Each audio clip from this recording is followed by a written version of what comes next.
Okay, so next we come to the polarizing simulation and polarizer simulation. The link is on the page.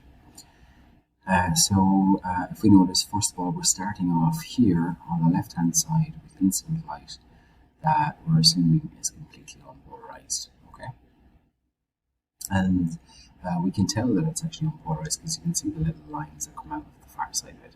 So it's kind of difficult to understand exactly what's going on in this simulator. But, so the next thing it does is it lands on the first polarizer, which is going to plane polarize the light vertically. And you can see that the light that comes out of that is here, it's a vertical line. And you can change that a little bit if you want. You can see that the vertical light is coming out there. Okay? For now, I'll just leave it straight. The next thing, one of the first things I suppose to notice is that no matter which way I turn the first polarizer, these numbers might change, but this one doesn't. Okay, so if you imagine that on the far side of this polarizer, there's a sensor. Just imagine there's a little sensor on this to the right hand side here, just analyzing the intensity of that light and just ignoring what's happening on the right hand side there completely. First and foremost, that the intensity on the right hand side of that first polarizer is always reading the same. No matter which way I turn it, it's reading 400 watts per meter squared. And I just want to show you why. So like we saw in the simulator, the light that comes out of the transmitted intensity on this side, I guess I'll call I1 and I'll call this one I0. This one's I0 and I0 is equal to 800 watts per meter squared.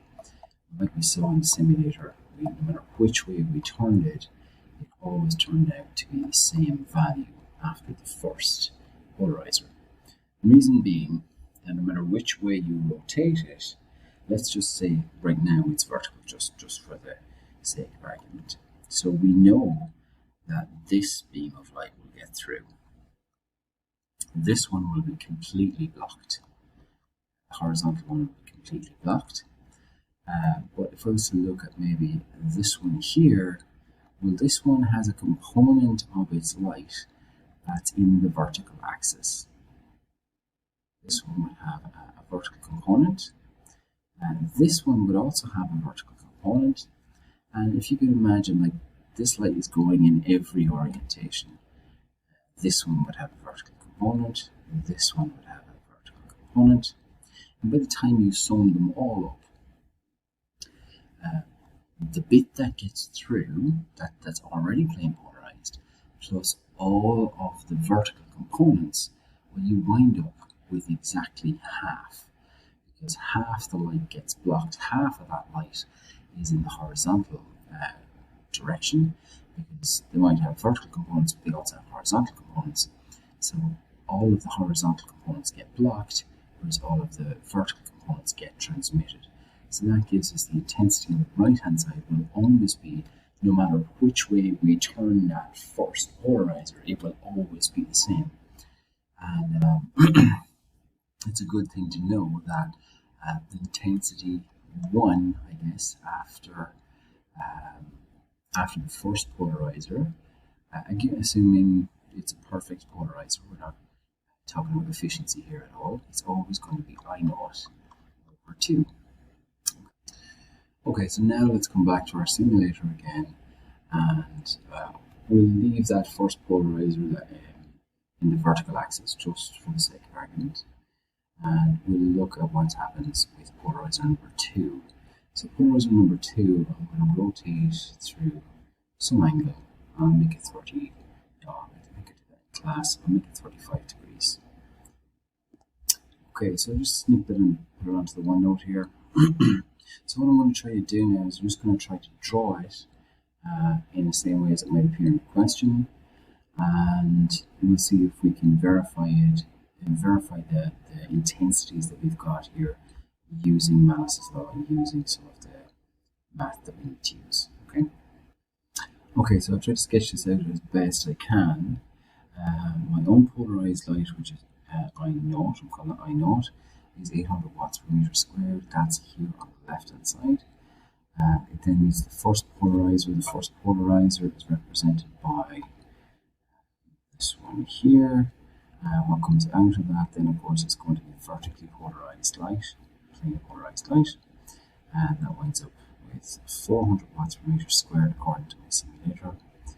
Then I2, polarizer number 2, or analyzer number 1, maybe it could be called, is represented here, and I've set this one to 35 degrees.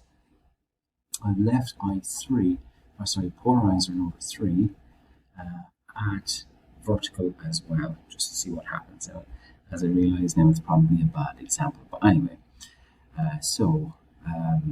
hopefully you can make sense of what's happening. So hopefully you can kind of follow it through. My unpolarized light comes through here. I wind up with my green section here, which is vertically polarized.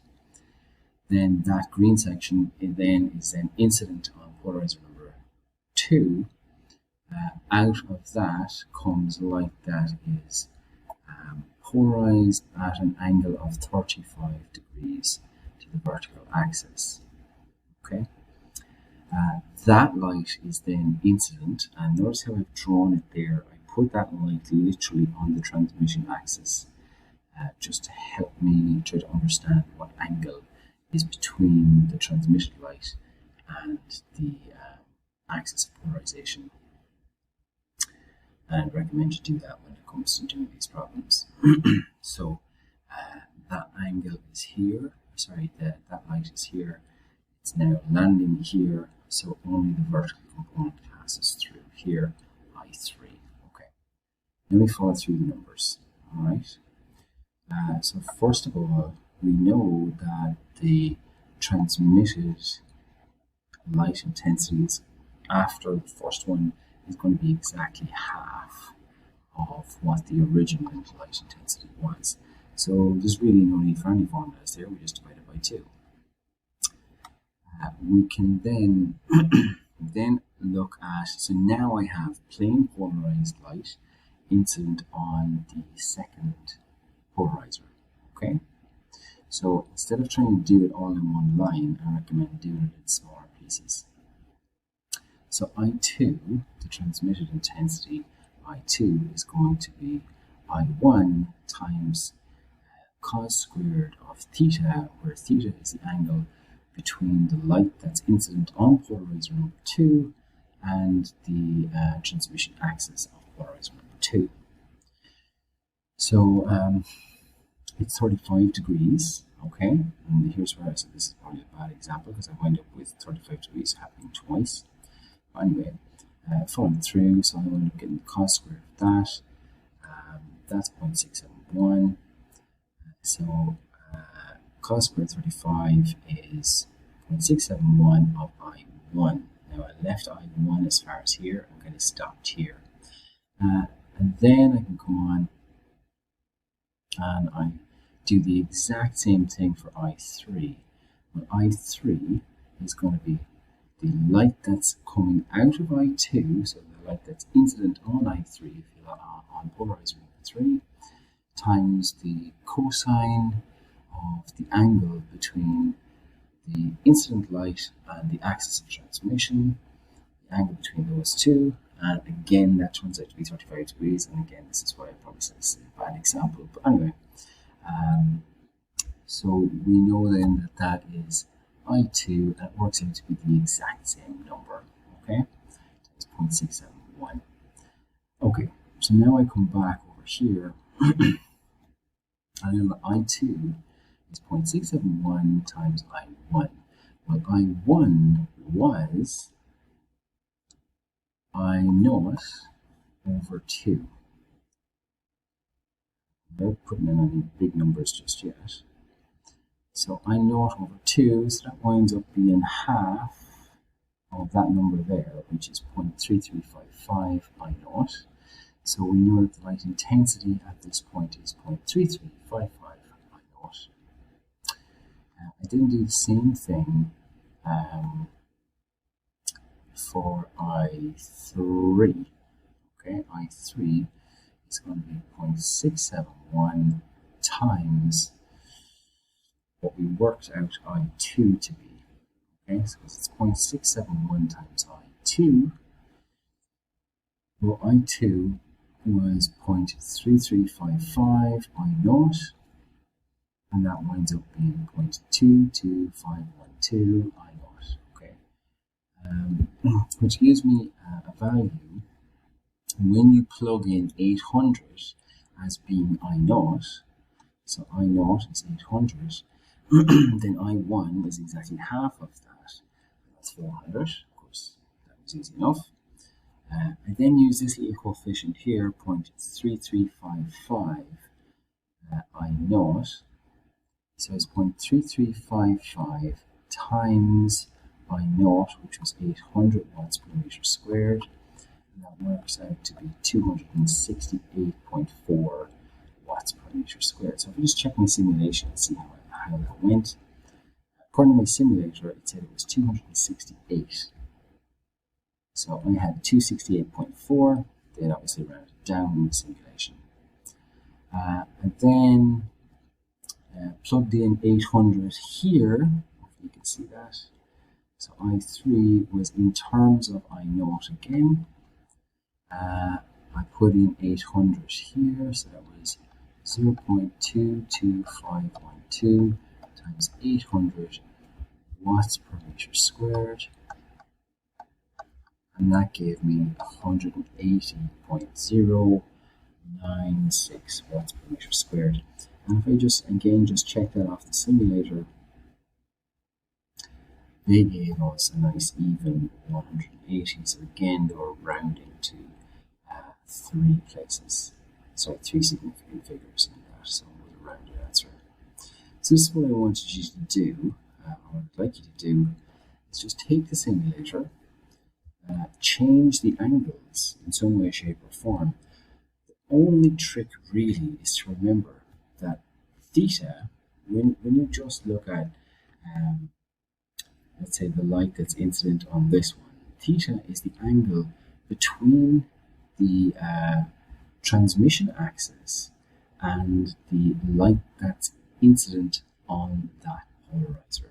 Okay, so I think we've met another example class, one of the last days, where I had one of them at 90 degrees, but it really depends on what the angle is between the transmission axis and the light that's at it. So again, this is why I drew,